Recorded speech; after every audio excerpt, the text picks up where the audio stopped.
Oh my God, Wrestlemania. You guys, this is Court. We're co-hosting a podcast together called Women's Knockout Podcast News. And today I have her on because Leonard is still not back and I don't have Antonio today. So let's welcome Court. Yay! Hi. Thank you for having me for one. I'm very excited. Last night was absolutely amazing. Like it was insane. It was long. It was very long. The, I was like, I almost missed Roman's match. I was like about to fall asleep. But yeah, I was like nervous before everything started. I was really, really nervous for some reason. I was like, oh my God, like I hope everybody's safe. I always get really nervous before the big events for some reason. It's like I get nervous for them. Like I get worried. Like I'm like, I hope everyone's safe and no one gets hurt. And it's scary. it is. And then like you just see like right off the bat, like between Stand and Deliver and then night one of WrestleMania was absolutely insane. First of all, I just want to touch on Stand and Deliver a little bit just because all of the talent just showed up and showed out from the women's matches to the men's matches. Each match was absolutely amazing. Mm-hmm. I'm sorry, is it just me? But does NXT seem to perform a lot harder than the main roster? I mean, they go for it. Is that just something that is typical of the NXT brand? Like because they have something to prove, they need to like show everyone that they could be superstars? Do you feel like that there's this little edge or competition that they have over the main roster? I do because so I definitely agree. They definitely show up and show out more so than some people on the main roster because they do have something to prove because their end all be all main goal is to be on that main roster. So they have to go 10 times harder on NXT, which is why I think NXT is just a little bit better in some ways because the talent's always pushing themselves. Not saying people on the main roster don't push themselves. They do. But when you're a rookie and you're green and you know know little to nothing and then you just show up and show out like that, it's breathtaking, like it's mesmerizing in my opinion. It is, and it almost makes me cry. I don't know why, but I kept getting emotional yesterday. I was like, I just see them living their dreams and following something they always had in mind or something like that, and in front of so many people. And I think that's the difference between like you achieving your accomplishments at like a corporate job or something. It's like, oh, there's like 20 people cheering you on, but it's like for them, they have like thousands, 50 to thousands of hundreds and thousands of people doing that for them, so it's just like, wow, that's amazing. It's incredible. Like, I don't know, there's some extreme to it. But yeah, you're right, they did so well. The women, they always give the women so much time that I feel our women don't get. Yeah, I agree with that. NXT, that's why I really like NXT, is because they give the women more time, more screen time, more like creative freedom with what they do because it's under Shawn Michaels. And now that last night was the first WrestleMania that was not under Vince McMahon. So it wasn't, we knew what was going to happen. Like everybody, like no one knew what was going to happen. No one knew who was going to win. By the way, I got 3 out of all the 5 matches. I called 3 of the 5 correctly. The only one I didn't call correctly, the only 2 were the last 2. I really thought Gunther was going to win it. I'm not going to lie. I really thought he was going to. Thought he was going to rotate. And then I had called for Cody and Seth to win. But then when I saw them blow out Seth's knee, I'm like, yeah, no, this is not boding well in my favor. Wait, I thought there were 7 matches. I have 7 matches here, but I think I got 4 out of the 7. And the ones that I missed were the first one, Becky and Rhea. Then I messed up I think I messed up Gunther as well. And the other one is, I don't know, I don't remember. I'll call it out as we go, but all the other ones I actually guessed correctly.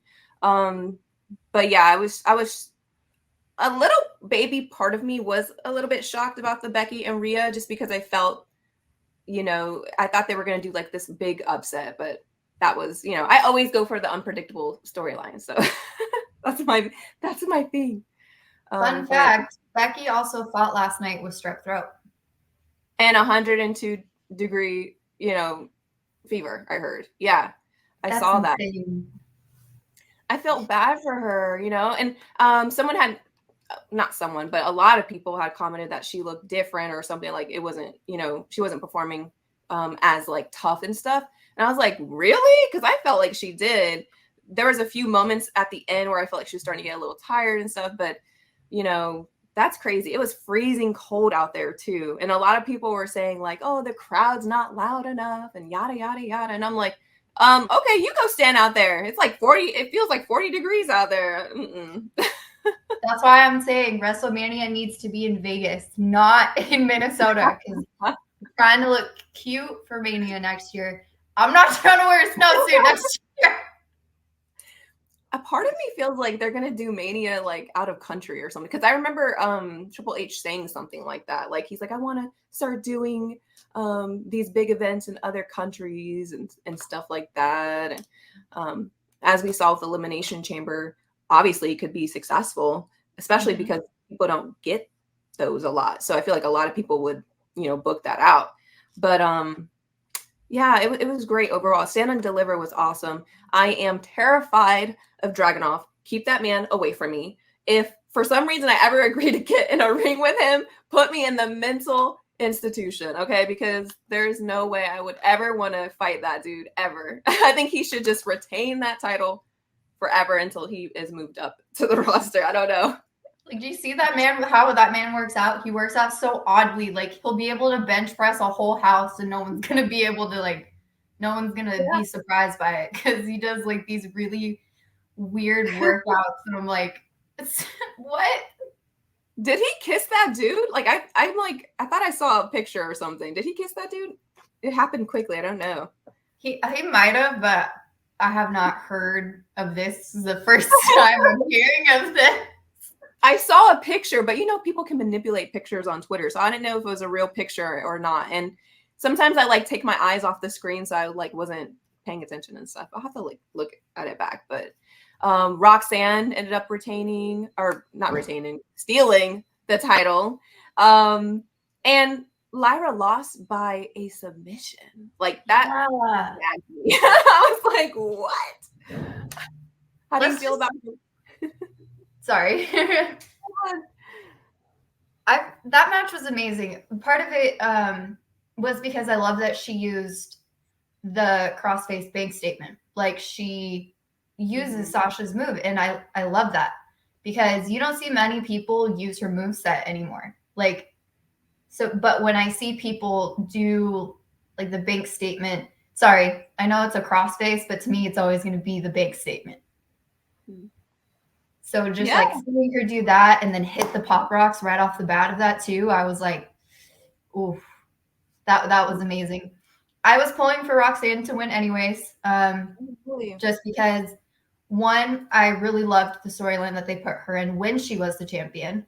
It was kind of a real focus on mental health, and that's not something that's kind of focused on too often, because the premise of her storyline was she had to give it up because she couldn't handle it per se, and then she collapsed in her match against I remember who it was, but she ended up collapsing after the match. And I was like, wow, this is a good storyline.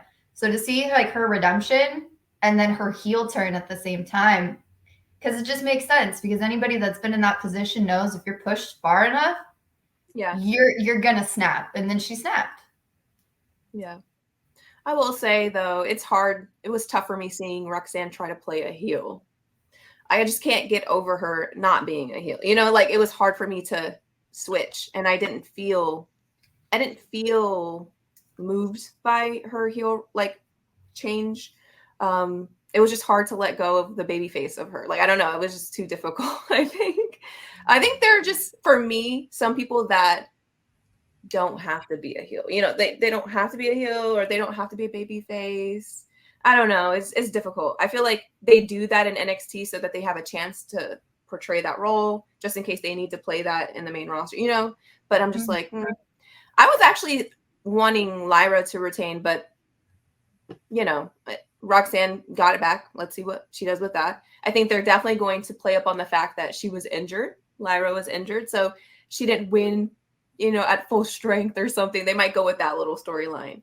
But it was interesting. I'm trying to remember who else. Oh, we had like that big match with Chase U, Thea Hale. Yep. She won. Fallon looked at her all, you know, weirdly at the end too. Yeah, that was weird.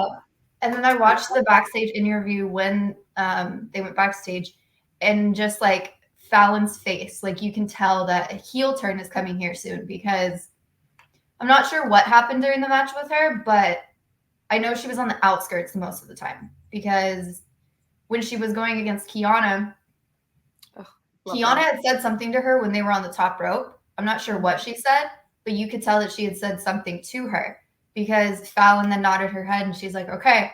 And then all of a sudden she comes just backflipping off the top rope. So I'm like, I don't know if Fallon was hurt at some point during the match. I don't know like what happened, but you know that she was not happy. Yeah.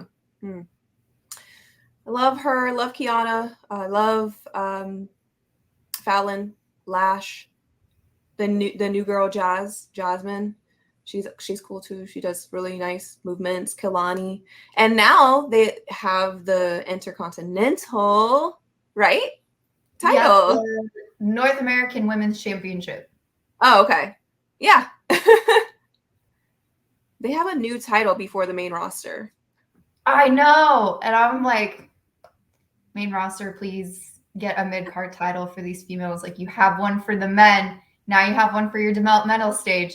Give one to the women. And please ununify the NXT Women's Tag Team and Women's Championships. Like, please ununify them, please. Yeah, I agree with that. All right, so WrestleMania. Who's the first? So we have Becky, Rhea, and the big three versus Damage Control. Who do you want to do first? Becky and Rhea. All right. You first. I'll let you take this one. So I loved Becky Lynch's jacket because she had portions of her book on it. Now she kind of lost me with her gear like a little bit the way through, because she had parts of her book over her abdomen. So I'm like, did she hurt her abdomen at first? Because I'm like, wait. And then I look closer. I'm like, oh, those are pages from her book. And then it was on her knee pads too. And I was like, wow. I mean, I like it. I just, overall, I thought it was great. And then Rhea coming out to Motionless in White. Like, I'm a huge Motionless in White fan. So to see them, it was a crossover I never knew that I needed. But the match as a whole, they just pushed each other to the limit. And I have a newfound respect for Becky, because she could have just said, I have strep, I can't do this, put someone else in my place.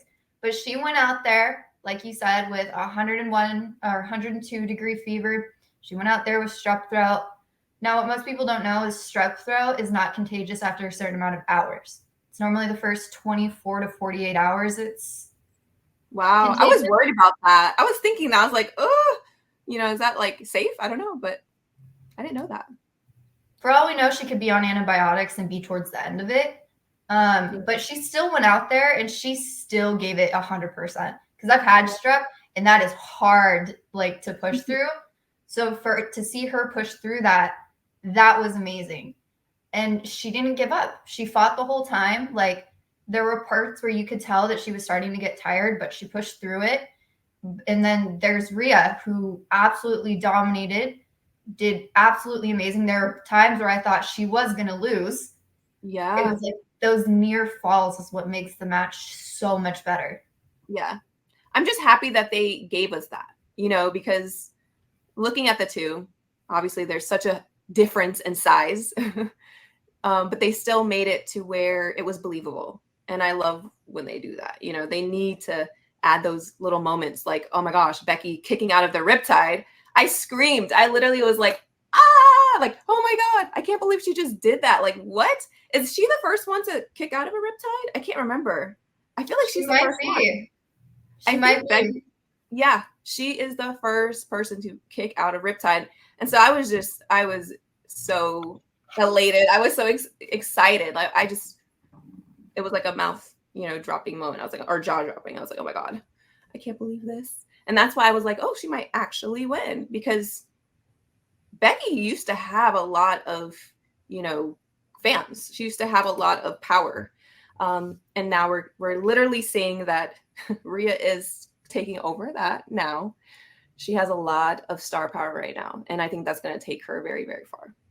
Mm-hmm. As far as their entrances, I didn't even notice that Becky had her book on her. I didn't know what that was. I thought she was just cold. I thought it was like a fur or something, like a fur coat. I didn't even see that. I'll have to go back and look. But I think she looked really good. I loved her hair. It was all wild and like very orange and red. And she had it was like kind of, I like how it contrasted against Rhea, because Rhea's like this purple and black. And then we have Becky with the red and orange. It was just like, oh, it looked good. And they both had their hair really long and curly. It looked really cool together, like to see them paired up. But yeah, Rhea having that moment with Chris, that's crazy. That is so crazy. They look so similar. It's crazy. It's shocking. There's like someone posting, like there's so many people posting, but there's one photo that I saw that like had them side by side, and I'm like, you cannot tell them apart. Like, it's weird. I couldn't tell them apart at all. They have the same facial structure. It's weird. I'm like, oh my God, they look exactly alike. They do. And when I saw that, I had to do like a double take.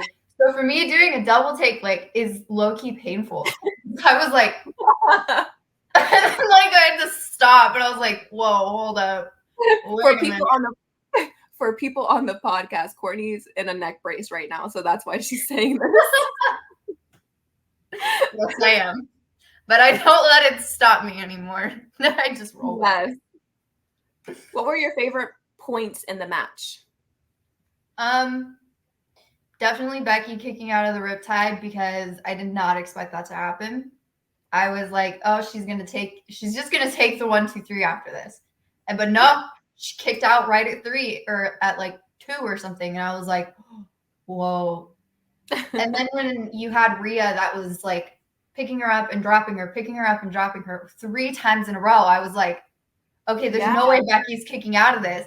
What does she do? She kicks out of it. And I'm like, oh my gosh. Yeah. This is amazing. This is cinema. And I was like, I'm like, the women's matches were amazing. Like, they put it all out on the line. They put their bodies on the line. And you could tell they were both hurting by the end of it. Like, they were hurting. Yes. Becky had so many great moments too, especially with the ropes. Grabbing Rhea off the ropes, throwing her off the ropes, the power / choke slam. I don't know what that is. It like a choke slam or something? And of course, Rhea sold it really well and made it look really believable. And there was a moment too where she got to that like 2.5, countdown. And I was like, oh, like, is Becky about to win this? Like, oh my God, what the hell? But of course, that didn't happen.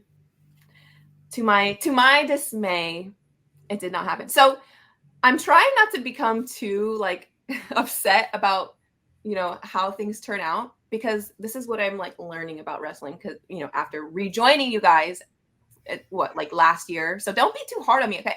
I'm learning the ropes, okay? I don't know everything about wrestling. So be gentle with me, okay?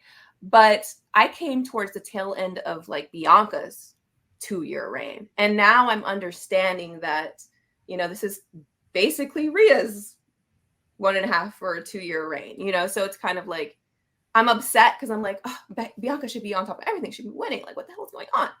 And everybody else is like over it. They're like over, they're like, Bianca had her time. It's somebody else's. And so like, I'm kind of like, it really depends when you come into wrestling, how you're going to feel about the wrestlers and their matches and things like that. I'm starting to realize.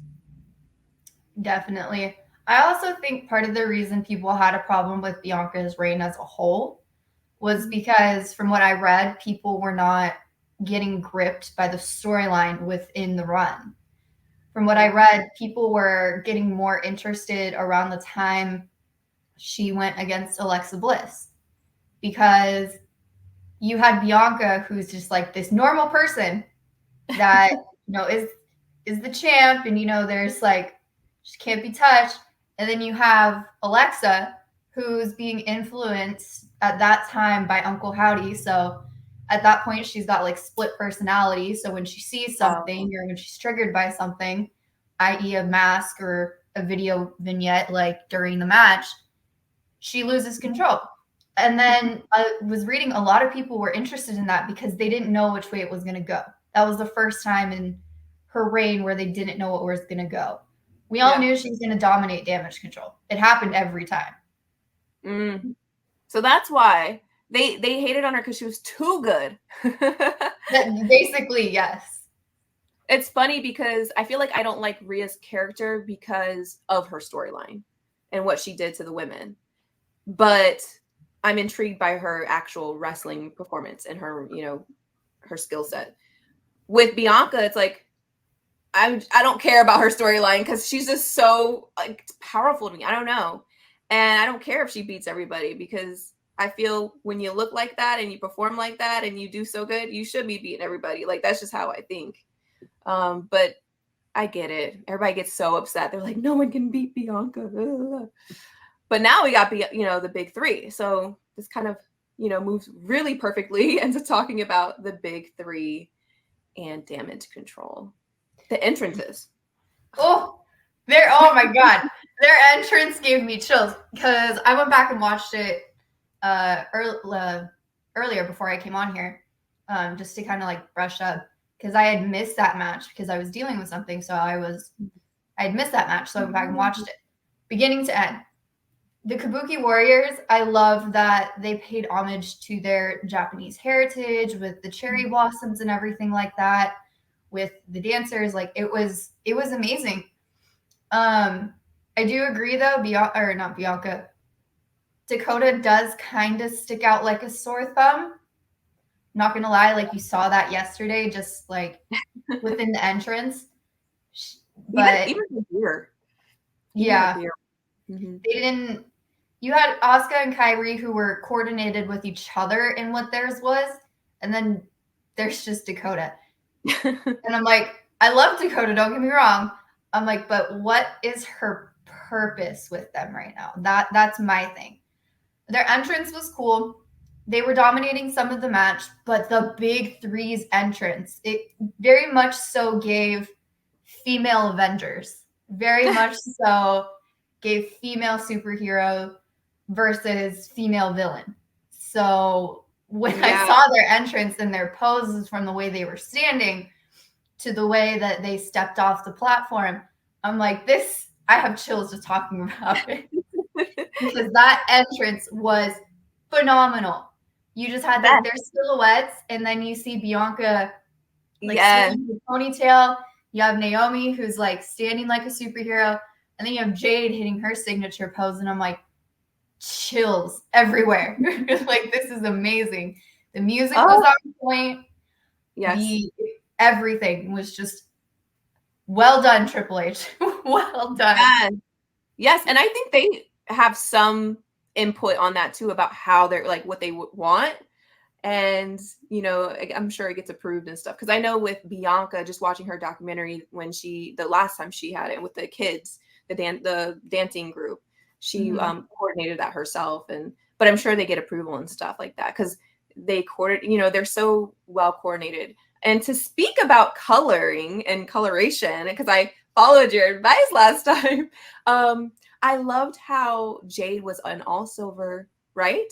I can't remember. I think they're all silver, and Naomi was more gold, and Bianca had a mixture of the both. So it was just a really good visualization of everyone coming together to help Bianca win, and which is why Bianca was wearing both of their colors, So it was so cool.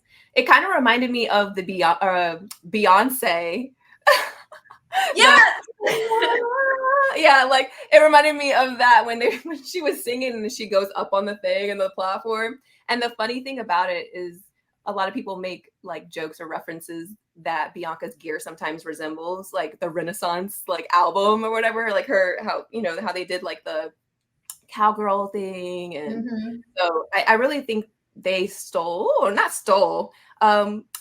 got some inspiration, right, from like Beyonce and Black culture just in general. But it was so awesome. Oh my god. But to speak on the Kabuki Warriors or Damage Control, they looked amazing too. I love how they come out in like so many colors. It's just so beautiful.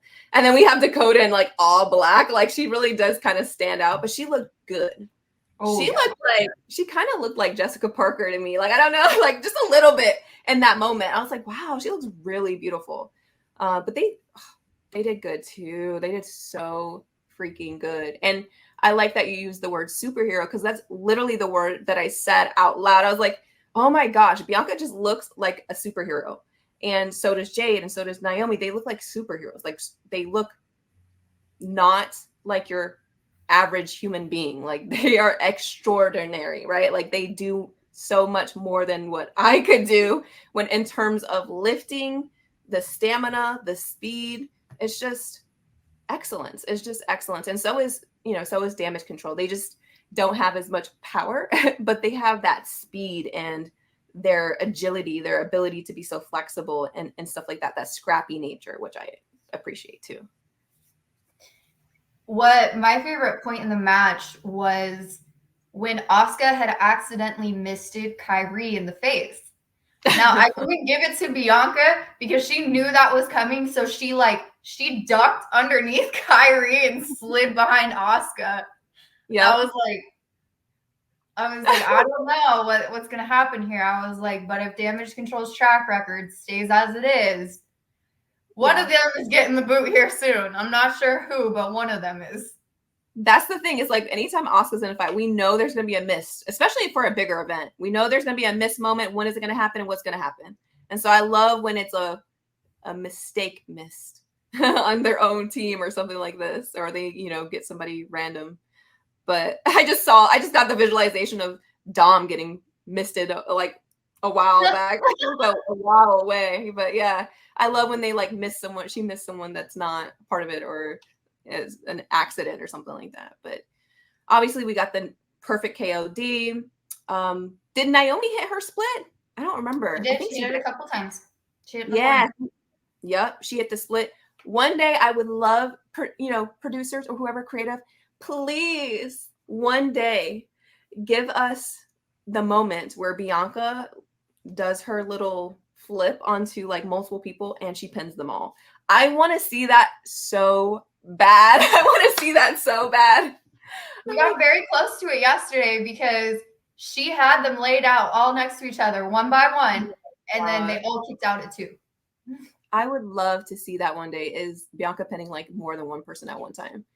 But I think they, obviously we wanted to get Jade in the match, and she did really nice. She did well. She's taller and bigger, so she's not as quick on her feet, which is fine. She doesn't need to be, because she has that, ability to pick them up, to catch them, to throw them down, to kick them down. She really doesn't have to be as fast as like the smaller wrestlers. I don't want to say smaller, but you know what I mean? Like maybe the more petite wrestlers. Yeah. The more petite wrestlers. So I love the moment where she kind of like shows Dakota around, like one last parading her around the ring. Yes, it's like the walk of shame. They should call it the walk of shame. And boom, and it was kind of like, what is the word? They foreshadowed the ending there. Yes. She got the pin, which was awesome. I saw today someone rate the match a B- or something. I'm like, you go out there and do that. How is that a B-? They did everything perfectly. You go take that choke slam from Jade and tell me how it feels. You go and tell me. You take the KOD, the hair whip. Oh my gosh, I almost forgot the hair whip. Even the split jumps from Naomi look like they hurt. Okay, that's body weight just falling on top of your organs. Not to mention the insane elbow too, because that's pure momentum and that's pure like gravity too. So that comes down, I heard it connect a couple times because I was like, especially on the outside of the rope when she hit Naomi, I heard the connection and I'm like, ooh, that's definitely going to leave a mark. And I know for a fact getting whipped with the braid left a mark on Asuka. I think it was her arm. Like, if I'm not mistaken, it was her bicep area. Because, like, I think she tried to turn so that way it didn't hit her abdomen where Bianca normally tries to hit. And then she, like, turned, and I was like, oh, that's going to leave a mark. That's going to hurt. Yeah, they all did so good. And Damage Control did what they could do, what I expected them to do. I was getting a lot of people, in my comments and stuff, they were saying like, oh, well, they, it was too short of a match and they didn't do much and whatever. And it's like, well, that's kind of what we expect when you're going up against the big three. Like, they're huge and they're strong. Like, so they did as much as they could with the skill, like, set, right, that they've shown and displayed in the past. So that's what I thought. It was perfectly the amount of time. I felt like if it went over that, it would have been too long. If it was under, it would have been too short. Like, I just felt like it was, I don't know. I just really, really enjoyed that match a lot. A lot of people were actually mad about the sponsor of the match, is what I saw. Oh, what was the sponsor? The sponsor was Wingstop. So a couple of people, like, from what I was reading, some people were actually pretty mad about, like, the sponsor. But in my head, I'm like, they don't necessarily know who's sponsoring the match. They could just decide, because we don't know how sponsorships work. We don't know, like, if they talk to Triple H and say, we want to sponsor this specifically, or this is all the sponsors, so spread them out throughout every single match. Right. I didn't hear about that. Wow, I don't know. I don't really know how to feel about it. I know that Slim Jim was a big thing too. So, I mean, you're going to hate Slim Jims? Like, I don't know. Like, everybody likes wings. Literally, that's what it made me want. I'm actually going to buy Wingstop now. Tonight. Like, getting Wingstop tonight. Right. Would it have been better if it was like Domino's or something, or Papa John's, or like I don't, we all eat those things. So I don't know. I'm okay with it. I think I'm fine with it. But what I like about the big three now is they're presenting them as like the untouchable group, which is what I really love, because they tried the untouchable like gimmick before with Carmella, but it didn't stick. Like, and this is going to come out really weird when I say this, but that girl was touched all the time. Like, Sasha Banks laid her out several times. So you can't call her the untouchable one if she's constantly getting knocked out. Like, I'm sorry, you can't call her the untouchable one at that point. Now, with how they're presenting the big three, you can present them as untouchable, because since they've been together, no one's been able to touch them, given they've only been together for a couple days. For all the Sasha Banks fans, I don't know her. I don't know this person. Okay, don't be mad. Between the Sasha Banks fans and the Rhea Ripley fans, I don't know which one would mess you up the most, or try to cancel you, or try to do all these crazy things because they're obsessed. Like, it's between those two. But you guys, please don't come for it. It's okay. It's good. We're not going to come for your wrestlers. We're not going to come for your wrestlers. They're good. Trust me. My small voice is not going to affect their career. You're good. You're good. Okay, so what about the interviews afterwards for the women? And then we'll move on to the men for my YouTube channel, not for the podcast, if you guys are looking. I actually didn't get a chance to see any of the after the show interviews, but I did catch the press conference. Yeah. The press conference was amazing, even though they only had the winners go in for the press conference. Hearing Rhea talk about, her love for Motionless in White, and, how when the opportunity came around, she said that she just literally couldn't pass it up. And with her ending the whole press conference with, and that's why mommy's always on top, I'm like, oh. And then they lightweight started to set up what I feel like is Mother Trish Stratus versus Mommy Rhea Ripley. We had a little moment of that before, right? They fought before. There was a small moment, but in my head, I'm like, I love Trish. She's a legend. She's great. I'm like, but, and this is going to be very controversial when I say this, she just doesn't do anything for me anymore. Like, seeing her when she went against, I think it was Becky, and in the cage match, I was expecting her to take the win, but she didn't. And then seeing how fast she turned on Zoe Stark after, like, given I know that's her heel persona and that's what she's supposed to do, it just, for some reason, it was a little boring for me. So if they're going to set it up, I want them to set up Lita versus Trish, because Lita was taken out by Trish. That's why she couldn't compete in the tag match. Yeah. Honestly, when she did Trish versus Becky was more exciting to me. That whole thing was exciting, but yeah, I don't know how she would play a part now. I loved when it was Trish and Zoe, but now that Zoe's on her own, I kind of like Zoe by herself. She's kind of paired up with Shayna right now, but Zoe, she's really good. I can't wait for her to have her little moment too, but yeah, I don't know. I don't know with Trish and Rhea. That's just going to be a waste of time. I have to give it to Rhea, though. She has successfully, as I predicted, beaten the 4 horsewomen.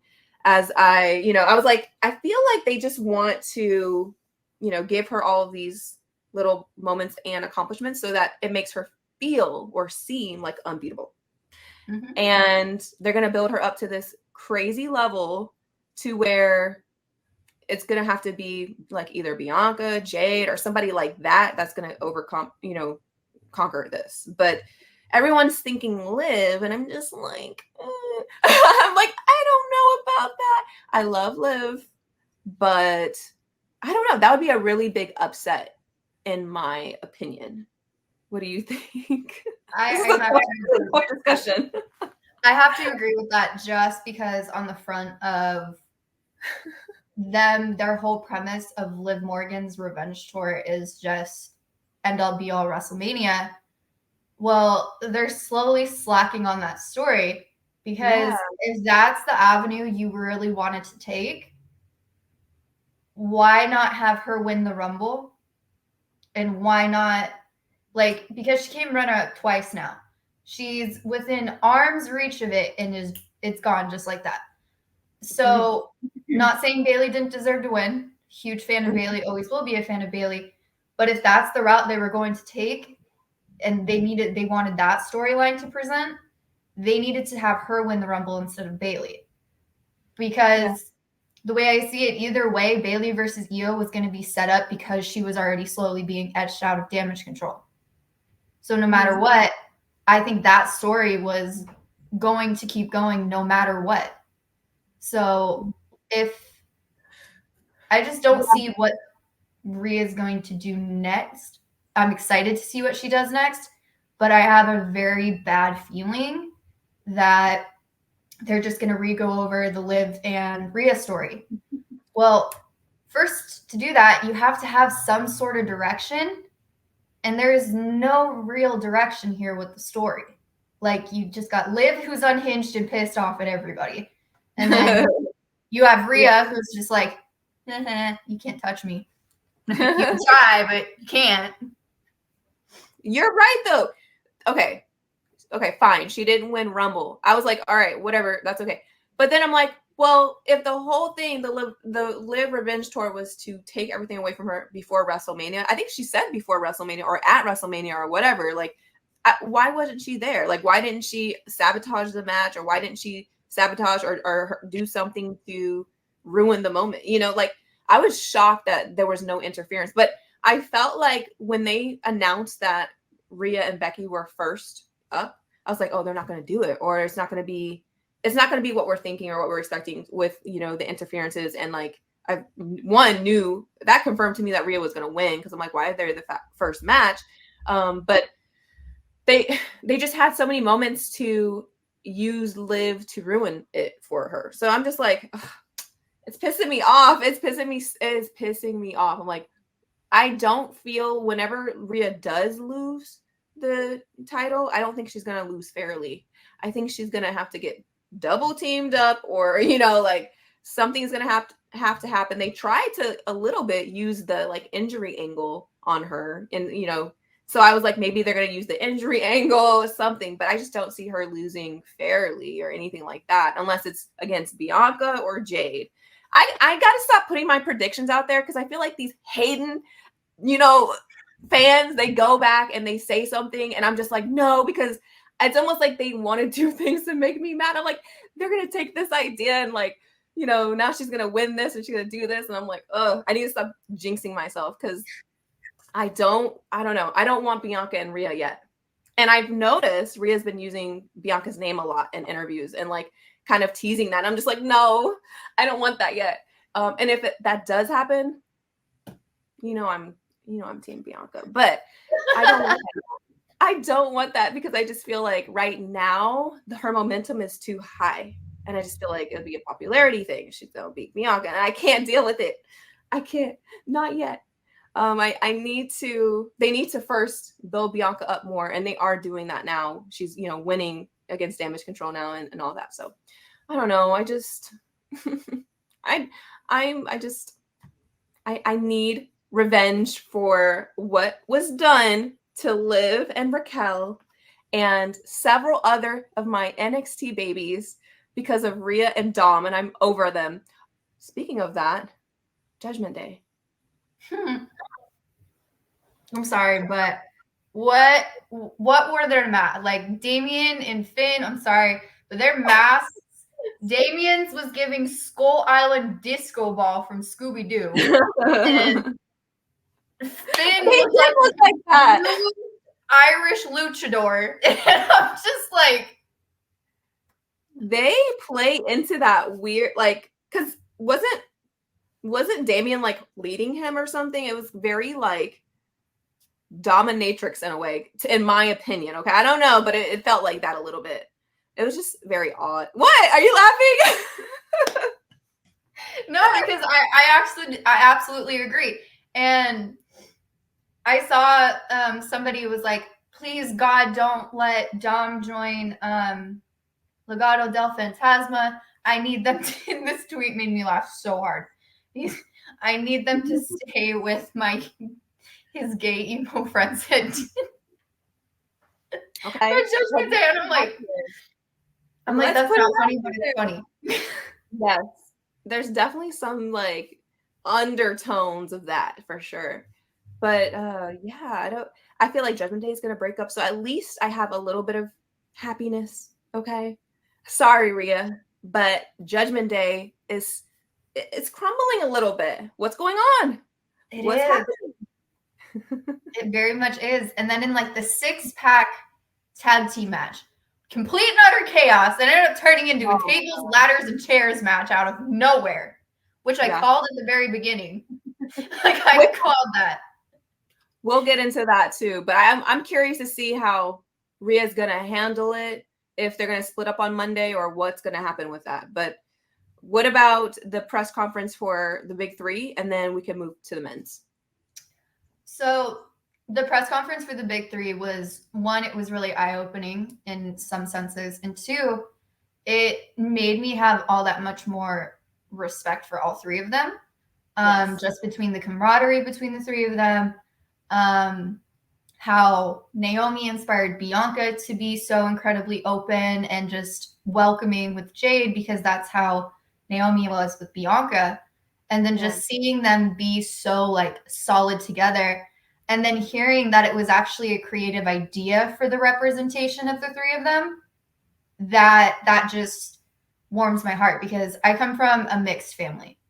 So when I saw that, because my sister is half Black, because my mom is, my stepmom is. So I grew up around a lot of that. So seeing that type of representation, it made me feel good for them, because I would listen to my mom tell me stories about how there's not many women that, embody that, and that, she hopes that one day there is representation. And I even texted her yesterday. I was like, are you watching the match? And she she was telling me, she's like, just seeing this representation and then hearing her talk about it, it made me cry. And then listening to them talk about it, I'm like, this is why I enjoy wrestling, because there's always a real reason for wanting that type of representation. And then just seeing the timeline just go absolutely insane for them. I was like, Triple H, you're doing such a good job with this, because under Vince McMahon, something like this never, unfortunately, I don't think we would have ever seen it. Right. I can't put into words what it feels like just to see the three of them together and as a team. As I said in the last podcast, you know, everybody wanted them to be against each other when they first came in, and immediately pit them against one another as like some pissing contest, like who's going to be the best. But now it's kind of like a slap in everyone's faces just to see them be all together and to be a team and to like dominate, to conquer, to just get along so well. Like you said, that friendship and the camaraderie. I think that I loved Bianca's like ending point of that too, is that one day it's going to be so normal to see diversity that it won't feel like something we have to talk about, you know, because I hate seeing things that are just like, oh, Bianca, you know, being known for just being the first Black woman to do something or the first Black whatever. And she's like, well, no, I'm just a great wrestler. You know, she's like, yes, I am Black, but I'm a really great wrestler too, and a really great athlete. So I can't wait for those type of conversations too. And she's not like this minority pick. She's a pick because she's great. She's the best, one of the best. And so is Jade, and so is Naomi. And I love that little serious moment from Naomi. We really don't get that much from her.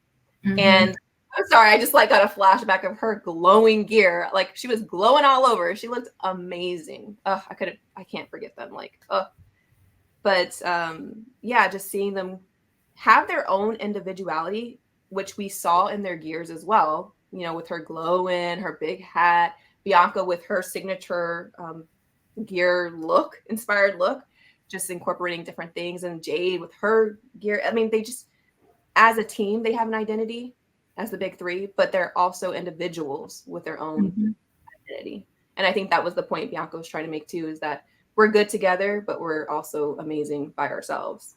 We're just, you know, bringing all that greatness together and becoming this unstoppable force. And I hope that they remain unstoppable.